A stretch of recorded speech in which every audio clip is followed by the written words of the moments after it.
Amém. Amém. Graças a Deus. Hoje é a nossa lição 6. Quem leu a revista? Aleluia. Você vai levantar a mão para mim, mas tudo bem. Walter. Foi tão corrido. Quando? Você veio só de aqui, né? Segunda-feira. A semana? Que bom, né? Quando está na correria, né? Tem que passar rápido. A gente chega mais perto. A gente chega mais perto quando tem que passar rápido. A gente chega mais perto do fim, sabia? As pessoas querem que tem que passar rápido, mas ninguém quer morrer. Por isso aí já. Quando tem que passar rápido, você está cada vez fazendo mais aniversários. Os aniversários estão chegando cada vez mais rápido. Mas vamos lá, irmãos. Lição 6. A institucionalização da adoração e do louvor.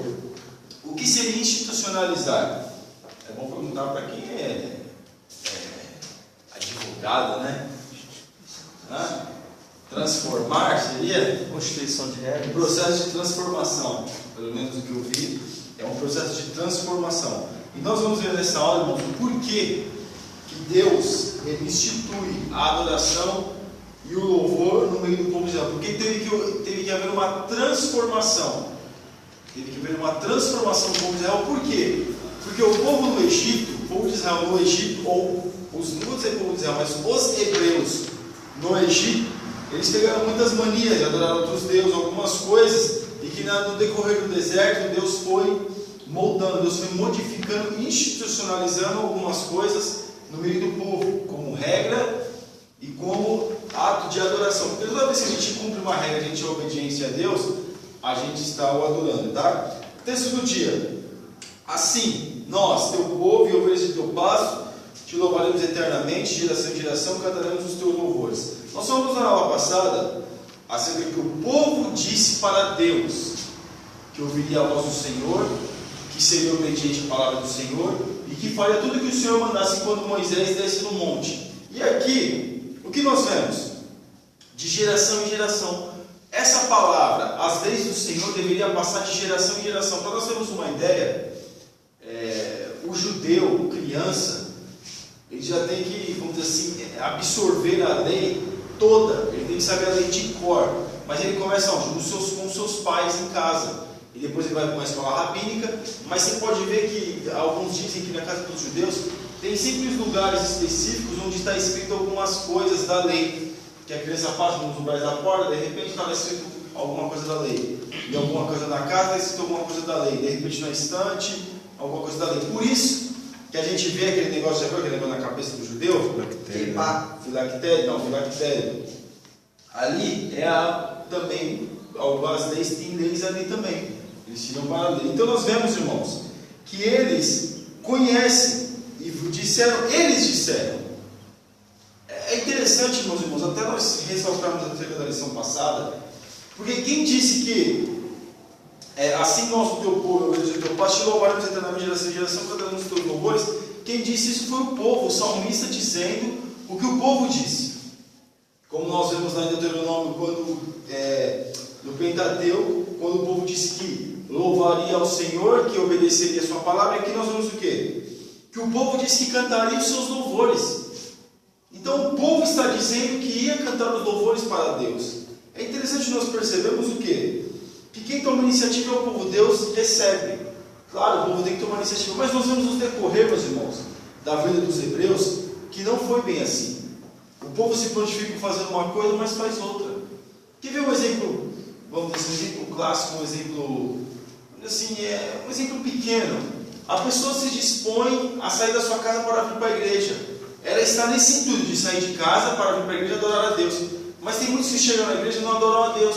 Então pede atenção com outras coisas. Ou nós sabemos que sair de casa não é para adorar a Deus coisa nenhuma, é para reunir os amigos, né? Para ficar enrolando, ou para fazer qualquer coisa menos adorar a Deus. Mas tem muitos que saem da sua casa com esse intuito. Não, hoje eu vou adorar a Deus. Mas chega da igreja, aqui na igreja, não consegue. Né? Porque de repente em determinado caminho perdeu o foco, alguma coisa aconteceu. Mas nós que temos o foco, nós que dissemos que cantaremos louvores para Deus, nós temos que fazer isso continuamente. Quantos não se propôs a vir para a igreja nessa manhã? Ontem, quando eu falei assim, amanhã eu vou para a escola dominical. Mas estão aqui? Mas quem disse? Foi eles que disseram. Então as pessoas colocam algo no seu coração para fazer, institui, procura transformar para poder obedecer a Deus, mas muitas das vezes o que acontece? Não acontece. Não acontece, vamos dizer assim, é colocar em prática isso. Mas aqui na síntese aqui, a institucionalização da adoração e do louvor foi um processo pelo qual o povo de Israel teve de passar para enfrentar o desafio do crescimento e amadurecimento no meio de sua jornada no deserto. Deus, ele vai amadurecendo o povo para quê? Para constituir, através daquele povo, uma grande nação. E nós falamos até na aula passada acerca dos exemplos que eles tinham que dar. Mas aqui o que nós vemos? Amadurecer o crescimento. Amadurecer é fácil? Não. Amadurecer é fácil? Não é fácil. Amadurecer, irmão, a gente sabe que a gente tem que passar por algumas situações na vida. É diferente. Experiência e maturidade tem que andar junto.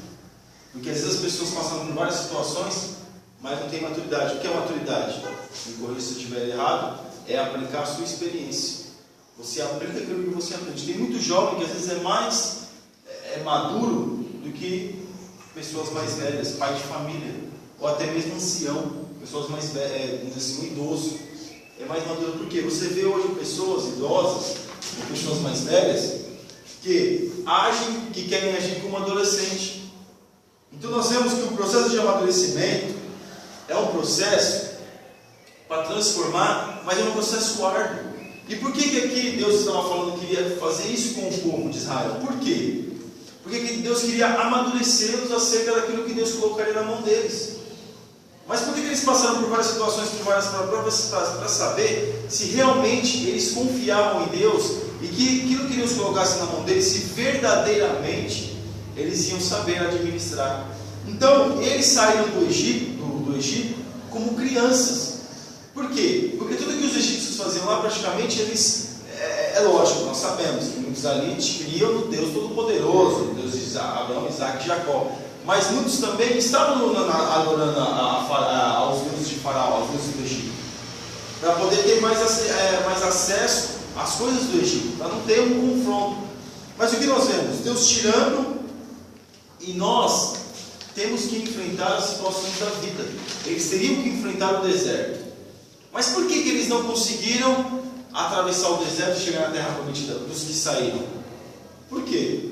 Porque não valorizaram aquilo que Deus tinha colocado. Era melhor eles terem falado assim: poxa, mas nós estávamos lá no Egito.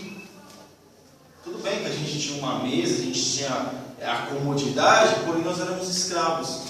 Mas agora a gente está indo para uma terra que Deus vai nos dar. Mas para Deus nos dar essa terra, nós temos que passar por essas provas, essas situações.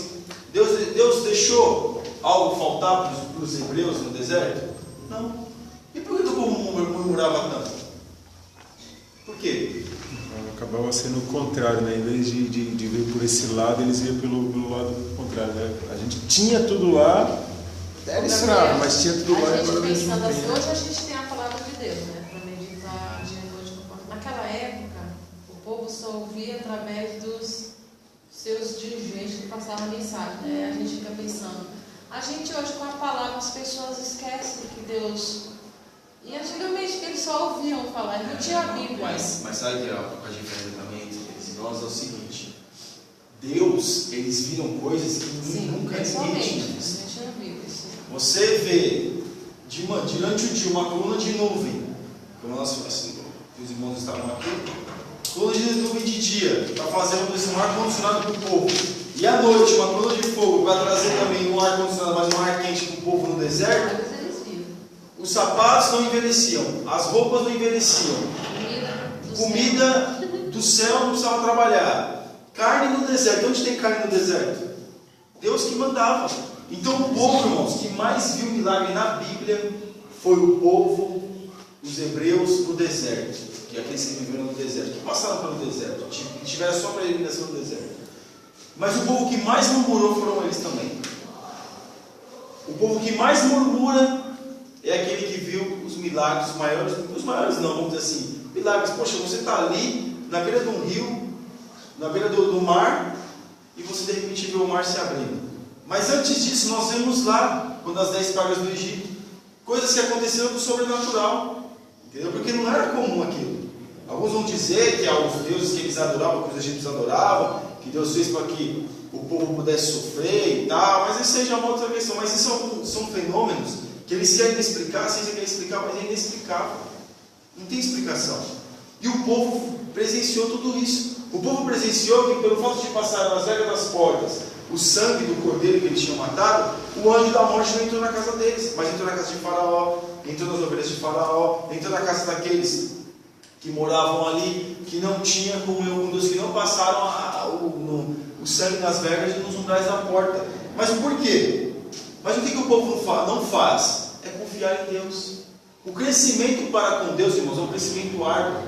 E eu faço até uma crítica aqui. Por isso que a obra de Deus está sofrendo tanto. Se coloca pessoas que não têm um pingo de amadurecimento, não têm um pingo de experiência. E aí a gente vê a obra de Deus sofrendo por isso. Porque não tem aquele desejo de fazer a obra de Deus crescer. Faz de qualquer jeito. E não é segredo para ninguém. É uma crítica minha que eu faço.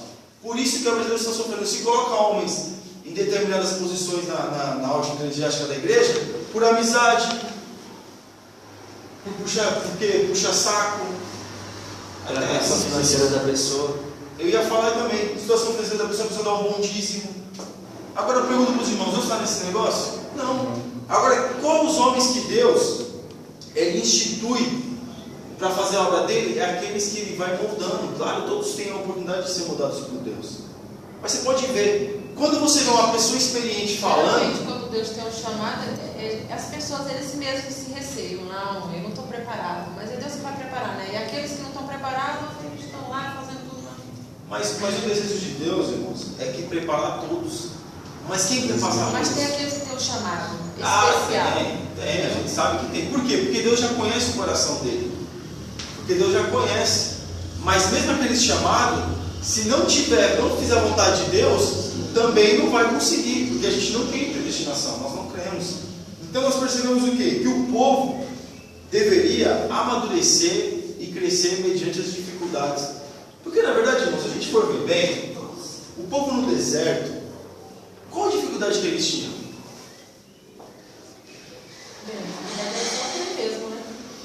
Só crer. Você olhar no deserto, não ter nada, e você falar, poxa, eu tenho que crer no Deus que tirou nós do Egito. Mas Deus já fez um grande milagre para o povo já abrindo o mar. Matou o faraó, nenhum hebreu morreu afogado. Até hoje lá, se vocês forem lá no rio, fizeram uma reportagem, tem rodas do carro, lá no Mar Vermelho, tem rodas do carro lá, roda de carro lá, entendeu? Pedaços de carros submersos. Então nós percebemos o quê? Que Deus ele cuida, mas o processo de amadurecimento é um processo árduo que ninguém quer passar. Porque é diferente, irmãos, quando a gente escuta uma pessoa experiente falando, uma pessoa madura, uma pessoa inexperiente. Eu não estou querendo dizer em questão de idade, estou querendo dizer em questão de passar para o outro aquilo que viveu, aquilo que passou. Vamos aqui, o texto aqui, lê para nós aí, Walter, você está fresquinho, Walter. Fresquinho no sentido de estava aí correndo atrás da faculdade, né? As coisas aí, vai estar certo. Vamos lá, Deuteronômio 12, do 1 ao 7. Você está com a revista, né? Vai lá, pode ler. Estes são os estatutos e os juízos que tereis cuidado em fazer na terra vos deu o Senhor, Deus de vossos pais, para possuirdes todos os dias que viverdes sobre a terra. Totalmente destruireis todos os lugares onde as nações que possuireis serviram os seus deuses, sobre as altas montanhas, sobre os outeiros e debaixo de toda árvore verde. E derribareis os seus altares, e quebrareis as suas estátuas, e os seus bosques queimareis a fogo, e abatereis as imagens esculpidas dos seus deuses, e apagareis o seu nome daquele lugar. Para aí. Uma coisa aqui, irmãos.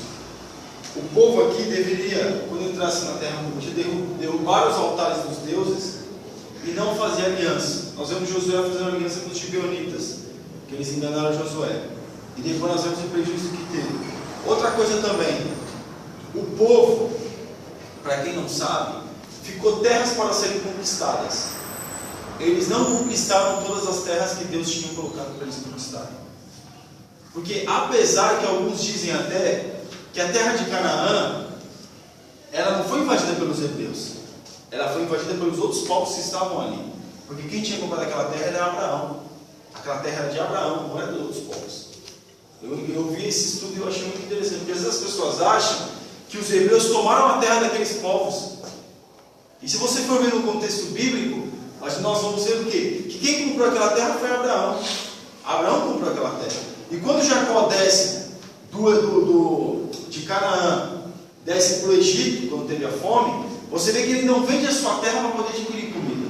Outros povos fizeram isso, mas ele não faz. Então aquela terra, por direito, era dos hebreus, era da descendência de Abraão, de Isaac e de Jacó. Então nós não vemos que às vezes a pessoa, mas eles foram lá, invadiram a terra e mataram todo mundo. Não, aquela terra era deles. Deus tinha dado para Abraão aquela terra. E quando Deus fala para Jacó, quando ele está lá fugindo do seu irmão e vai ter com Labão o seu tio, o que Deus fala para ele? Tudo isso aqui eu vou te dar. Deus falou para Jacó. Então, nós vemos que teve Abraão que constituiu terras. Provavelmente Isaac também comprou mais terras e aumentou mais. Jacó foi também, provavelmente expandiu.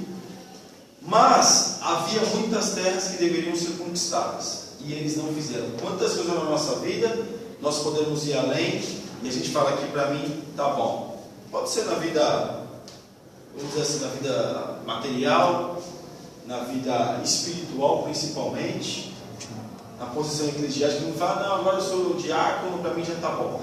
Não que isso tem que ser um desejo desenfreado, não. Mas você tem que galgar o melhor e deixar as coisas acontecerem naturalmente. Então nós percebemos, irmãos, até mesmo na vida acadêmica. Se você tem possibilidade de fazer estudar e de repente melhorar o seu estudo, fazer o que? Um doutorado, eu acho. Que é depois de fazer uma faculdade, o que? Um doutorado? Pós-graduação, depois é doutorado? Depois é mestrado e aí doutorado. Então. Mas quantos fazem isso? Mas quem faz? Qual que é o seu currículo? Agora quem está na presença de Deus, que vai além daquele, não fica na média dos outros, aumenta a sua média, ora mais, busca mais, lê mais a Bíblia, vem para o que nem fazendo aula de teologia, vem para a aula de teologia, não se apega somente naquilo que o professor está falando, não, vai procurar estudar aquilo e raciocinar. Porque hoje a mídia, e até mesmo a escola faz muito isso, não permite que você raciocine. Já viu? É a grade curricular. Mas você não pode sair fora daquela caixinha. E até mesmo na igreja a gente está vivendo isso. Você tem que pensar, o momento é esse, você tem que pensar nesse momento. Mas nós temos muitas vezes, irmãos, trazer a nosso raciocínio, orar e buscar Deus para trazer o melhor raciocínio. Por quê? Porque a gente vai conseguir alcançar maiores terras. Porque o povo se apertou, o povo se apegou e falou que estava bom, sendo que tinha mais terras para serem conquistadas. Continua, Paulo, por favor. Assim não fareis para com o Senhor o vosso Deus, mas buscareis o lugar que o Senhor vosso Deus escolher de todas as vossas tribos, para ali pôr o seu nome e sua habitação, e ali vireis. E ali trareis os vossos holocaustos, e os vossos sacrifícios, e os vossos dízimos, e a oferta alçada da vossa mão, e os vossos votos, as vossas ofertas voluntárias, e os primogênitos das vossas vacas e das vossas ovelhas. E ali comereis perante o Senhor vosso Deus, e vos alegrareis em tudo em que poreis a vossa mão, vós e as vossas casas, no que te abençoar o Senhor vosso Deus. Irmãos, então aqui nós vemos como foi a institucionalização daquilo que Deus queria para o povo. Deus falou para o povo ali, trareis os vossos holocaustos, não seria de qualquer jeito, não seria qualquer coisa, teria que ser o melhor. Mas você vai dizer, mas irmão, lá Abel já trouxe os primogênitos, já trouxe o seu primogênito para sacrificar de Deus, mas agora é institucional. Agora o povo teria que fazer exatamente assim. Se não fizesse assim, não iria ser recebido. Teria que ter uma regra, teria que ter uma lei, teria que ter um parâmetro, né? É isso mesmo, né? Para o povo poder seguir, para não ser de qualquer jeito. Então, por que nós vemos? Nós não temos algumas regras dentro da igreja hoje? Nós não temos? Temos. Regras básicas. Sentar, chegar no culto, sentar e prestar atenção no culto, sem conversar com ninguém. Se você for em outras denominações, irmãos, vou falar agora para os irmãos. Alguns dizem na igreja aí que as pessoas não levantam para nada. pessoa sente e fica 2 horas sentada no banco. Mas como é que aguenta? Porque se prepara antes, já bebe água antes do culto, já faz, agora de repente você está num momento não muito bom, aí você tem que sair para beber água, tem que sair para usar o banho, mas não. Uma crítica também que eu faço à nossa igreja, nossas igrejas, a Assembleia de Deus, igrejas pentecostais, é uma bênção, palavra, Espírito Santo atuando, porém não tem reverência nenhuma, com palavra, com louvor, com oração, com nada. Nós, pentecostais, infelizmente nós não temos reverência. O irmão está pregando, e não é só embaixo não, irmãos, é em cima do púlpito também. Um está vendo o celular, outro está conversando com o outro. Aí quando ele está pregando, tem que todo mundo ficar quieto. Então o quê? Qual que é o parâmetro de nós chegarmos na igreja? O mínimo possível é sentar e assistir o culto. O mínimo. Uma coisa que a irmã pregou no domingo de manhã do círculo de oração, né? Você não está na tua casa, né? Quando você vai na casa de um visitante, tudo, você já entra, já fica à vontade, que não é para você ficar à vontade, não é seu lugar, não é tua casa. Quer ficar à vontade, fica na tua casa. Respeite, casa de Deus. Ó, irmãos, quer ver uma coisa? Então na igreja mastigando chiclete, falta de respeito. E então na igreja de boné. Eu quero perguntar uma coisa aqui, já que nós temos o Gabriel aqui, que pode falar muito bem disso. Eu fiz 2 audiências só em causa trabalhista. Mas eu quero ver alguém que tenha audácia, que tenha a coragem de chegar Numa sala de audiência mesmo. numa audiência e estiver mastigando chiclete e o juiz falando e conversando. Eu quero ver se alguém tem a coragem e a audácia de fazer isso. Ninguém entrar de boné. Eu quero ver quem tem a audácia de fazer isso. Não, eu quero ver. O camarada aí, a primeira coisa que ele ouviu o juiz é uma lapada já, para tirar o boné. De respeito. Primeira coisa que ele Agora, qual é o parâmetro do povo de Israel aqui? Aí ele está falando o 7. Ali comereis perante o Senhor vosso Deus e vos alegreis em tudo, em que poreis a vossa mão e as vossas casas, em que te abençoar o Senhor vosso Deus. Então, o parâmetro até de comida Deus tinha colocado para o povo.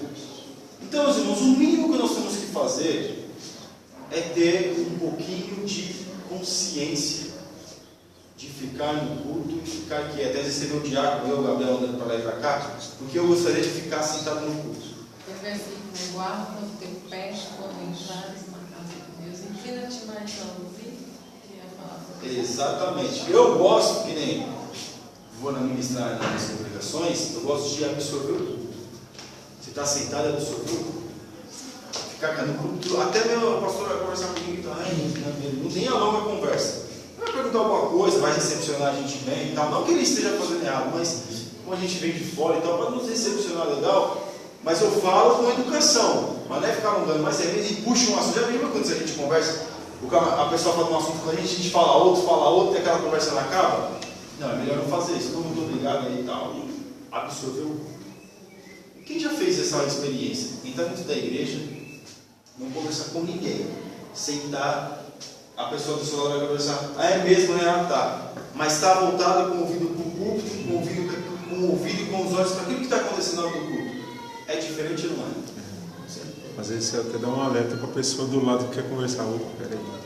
A gente está falando, irmãos, de um só aspecto daquilo que Deus tinha colocado para o povo no Israel.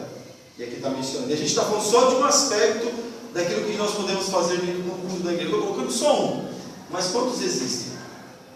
Então cabe a nós colocarmos isso em prática. Introdução. Meu Deus, né? Introdução. Vai lá. Eu vou interromper para trazer. Tem verdade, Mário. Eu vou interromper para trazer mais um pouco ainda, né? Vai lá. Então, tem um questionamento aqui sobre dízimos e ofertas. Aqui no versículo 6. Pode ser, irmão. Senhor, bom dia. Aqui no versículo 6, Deus fala, né? Está dizendo aqui sobre as ofertas, os holocaustos. No 5 fala que Deus escolheu um lugar para que ali fosse ofertado tudo isso que está dizendo aqui. E no versículo 7, fala aqui, ó, aí eu grifei: e ali comereis perante o Senhor vosso Deus, e vos alegrareis em tudo em que poreis vossas mãos. Ou seja, a oferta, o dízimo, as coisas, era uma confraternização. Essa é a minha pergunta, tá? Eu estava formulando a pergunta, agora essa é a pergunta. o dízimo, as ofertas, as coisas que eles levavam. Ali eles consumiam naquele momento porque era uma confraternização entre eles, porque até então ali não existia igreja, porque Deus tinha acabado de instituir aquele lugar para que ali fosse oferecida uma oferta, ou seja, ali não tinha gastos, não tinha nada, não tinha pessoas para manter ali, mesmo porque não tinha as 12 tribos aqui ainda, uma separada só para adoração. E aí, como é que fica essa questão? Qual questão? De que o dízimo era ali para o consumo deles ali, é Não. isso mesmo? O que Ou eu estou acontece é o entendendo errado? seguinte: quando Deus instituiu o dízimo, Deus já estava vendo lá na frente, porque quem deveria não trabalhar e só cuidar das coisas de Deus seriam os levitas. Então nós vemos que os levitas, eles usufruíam daquilo que as pessoas levavam, o dízimo. Porque a gente pensa, irmãos, que às vezes é só o sacrifício, o povo levava os animais, era só para o sacrifício no templo. Não, eram as primícias. Porque nem todo mundo tinha criação de animais, outros criavam, cuidavam acerca da alimentação, da lavoura. Mas o que nós vemos aqui, você pode ver aqui, ó, Mário, ó, Pode falar. que quando fala de dízimo, fala de primazia, né? A gente vê, mas a questão do dízimo ele é complexa. Mas vamos falar aqui também da oferta alçada. O que seria a oferta alçada? A oferta além do que Não, foi oferta pedido. voluntária. Existe o dízimo, Além do que foi te oferta alçada. pedido, além do que foi instituído. Não, aí a pessoa coloca uma oferta alçada, lança uma oferta alçada, é uma oferta Sim. voluntária. Mas aqui também nós vemos que na época das festas, vamos dizer assim, o povo ia lá para a festa e não comia nada? Não, alguns levavam as coisas para o povo comer e confraternizar, como o irmão estava falando. Sim. Confraternização. Então o povo comia e se alegrava no Senhor. Quem instituiu isso? Foi Deus. Então, mas aqui, no caso aqui, não era para manter eles mesmo, para eles se sustentarem naquele momento Não, de ali celebração? não. O único que se sustentava com isso, com esse tipo de oferta e dízimos, eram os levitas. Mas nessa época que já tinha instituído essa tribo Já só tinha. para isso, eles estavam exercendo Já essa tinha, função porque- nesse momento? Já, porque eles já estavam, você vê que lá em Êxodo, capítulo acho que 30, ou até um pouquinho antes, eu já tinha falado como seria o tabernáculo, Sim. a madeira que usaria no tabernáculo, o tipo de tecido que usaria no tabernáculo, como que como que eles deveriam entrar no Santo dos Santos, e mais, já tinha escolhido Arão e a descendência de Arão para poder desmontar e montar o tabernáculo. E outra coisa, a gente vê que os primeiros sacerdotes foram os filhos de Arão. Nós vemos lá, depois fizeram uma besteira lá, né? Estranho lá e foram. Mas como que eles foram escolhidos? Arão foi escolhido. Por quê? Estava lá o povo, glória a Deus, aleluia e tal, e Arão ajudando Moisés e tal. Mas peraí, aí Moisés escolhe Arão para poder ser o sumo sacerdote. O povo, não, mas o que é isso? Aí começa aquele debate, mas por quê? Só ele e tal, aquela coisa, né? Você é o queridinho e tal, tá bom, vamos fazer o seguinte, vamos fazer uma prova com vocês. Enterra o galho seco, as 12 tribos. Eu já tinha escolhido os líderes das 12 tribos. Vocês vão enterrar o galho de vocês.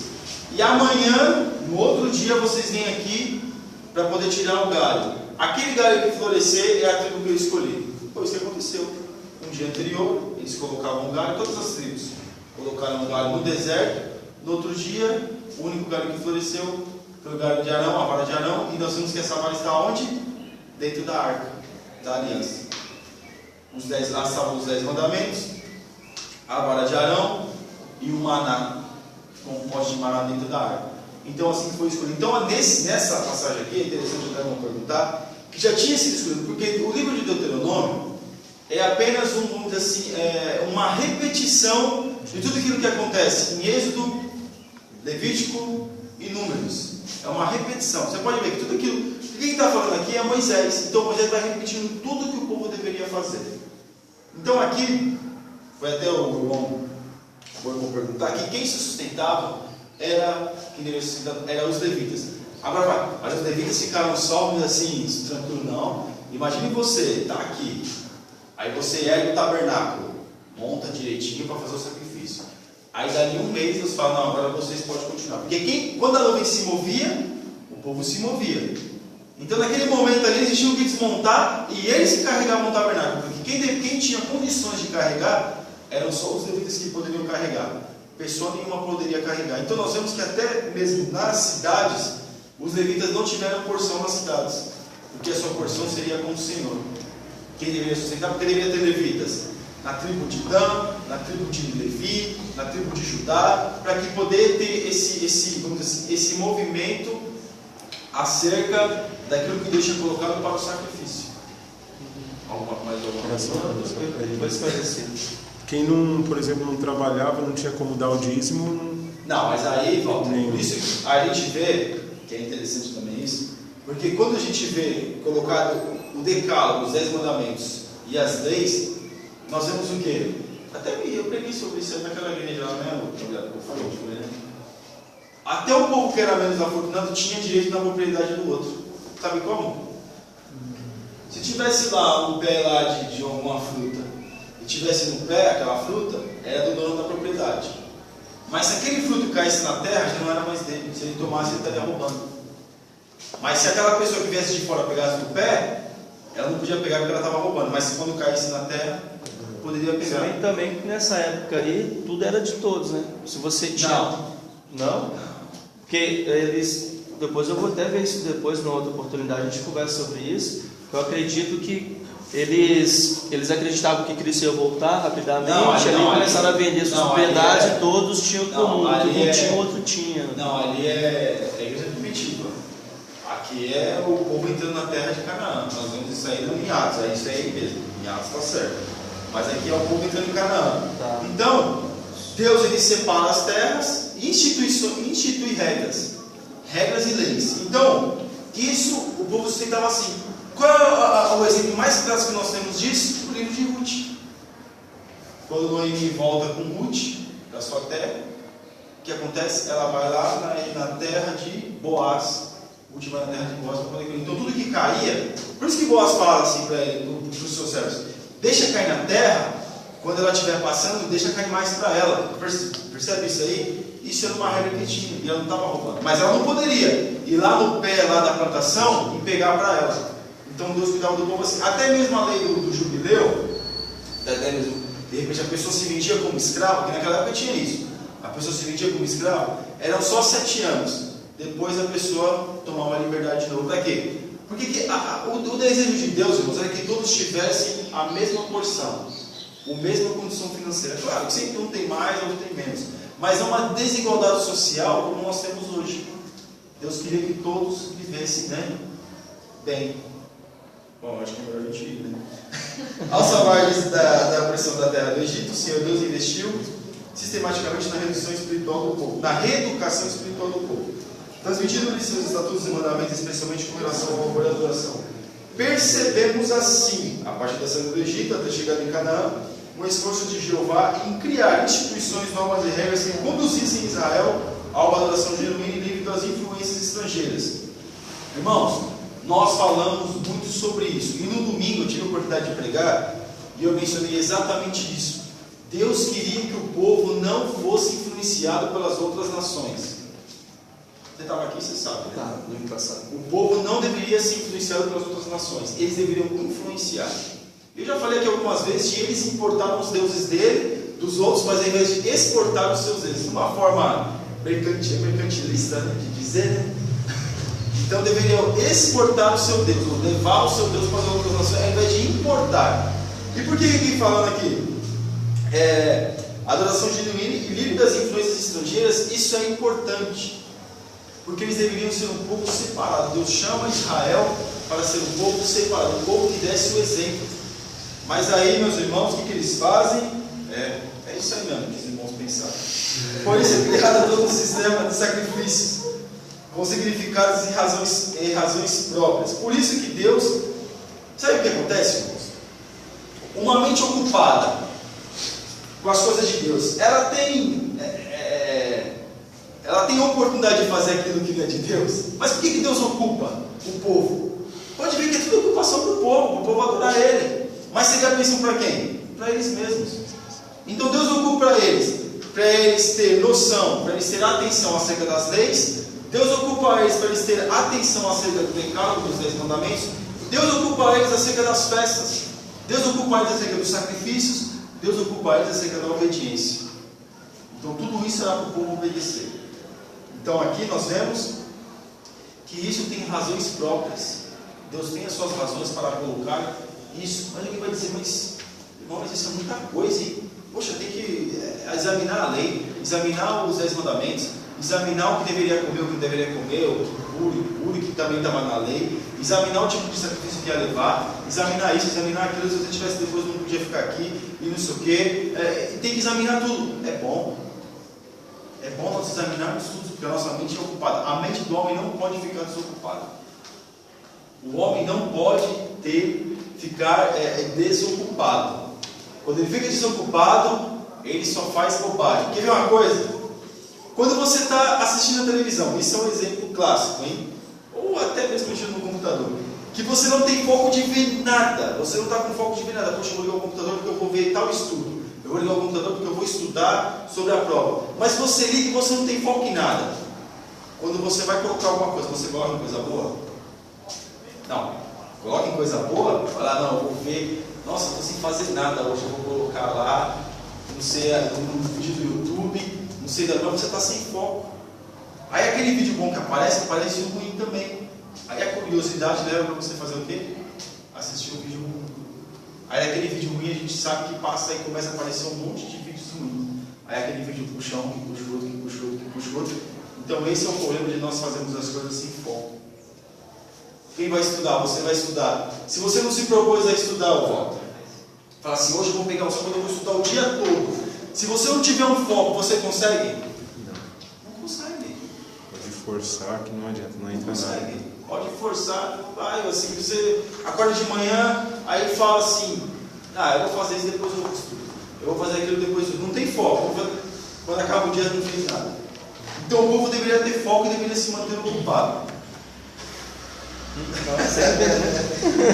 É confeccionado um centro de adoração móvel, é que nós falamos do tabernáculo, através do qual o povo pudesse crer que a presença divina não lhes abandonara. Separada de uma tribo para cuidar dos elementos do culto e uma família inteira para ofício sacerdotal. Essa série de prescrições devocionais exigidas de Israel deve levar-nos à reflexão a respeito da seriedade com que encaramos nossos momentos de louvor e adoração em nossas igrejas. É aquilo que nós falamos no começo, irmãos. Como o povo tem encarado estar na igreja adorando a Deus? Como o povo tem encarado de estar na igreja para buscar Deus? Como o povo encara isso? Como você vem para isso? Então, se você vem para a igreja sem foco, fala assim, hoje eu vou lá para a igreja. Faz assim, hoje eu vou para a igreja, somente vou para a igreja. Chega aqui, aí conversa com outro, não presta atenção na palavra. Mas o que o pastor pregou? Não sei não, estava fazendo não sei o que, conversando com não sei quem, não sei o que ele pregou. Que hino que foi cantado? Não sei. Mas faça um teste, e de preferência até hoje. Presta atenção no culto todo. Para ouvir o culto. Para prestar atenção no culto. Quando acabar o culto, você vai saber quem que cantou, quem pregou, o que aconteceu, onde o pastor leu, as coisas que o pastor leu, o que o pastor falou, o pregador, o que aconteceu, você vai saber tudo.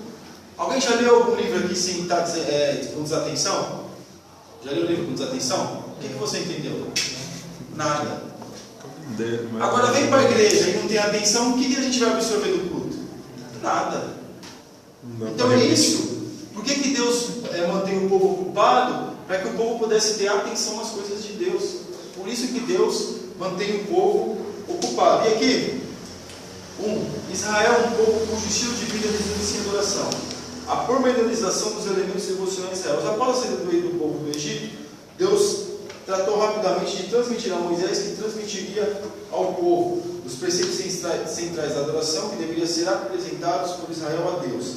Era necessário garantir que a influência de 430 anos do Egito não geraria prejuízos espirituais do povo. Então Deus estava se preocupando com o povo que tinha saído do Egito, que tinha suas manias, porque o povo que, meus irmãos, que morreu lá na época de Jacó, aquela família, aqueles 70 que desceram para o Egito da época de Jacó, não existia mais. Não existia mais, pelo menos há uns 350 anos já não existia mais. Então o povo, por isso que quando a gente leu nos Salmos, vimos que de geração em geração nós vamos crer em Deus. Porque o povo tem a tendência de geração em geração ir esfriando. O que era a igreja primitiva? Era um povo que buscava, como o irmão falou, um povo que repartia tudo. Quando nós vemos a igreja em 300 depois de Cristo, falando um pouquinho mais, nós vemos a igreja dos mártires, muitos morrendo.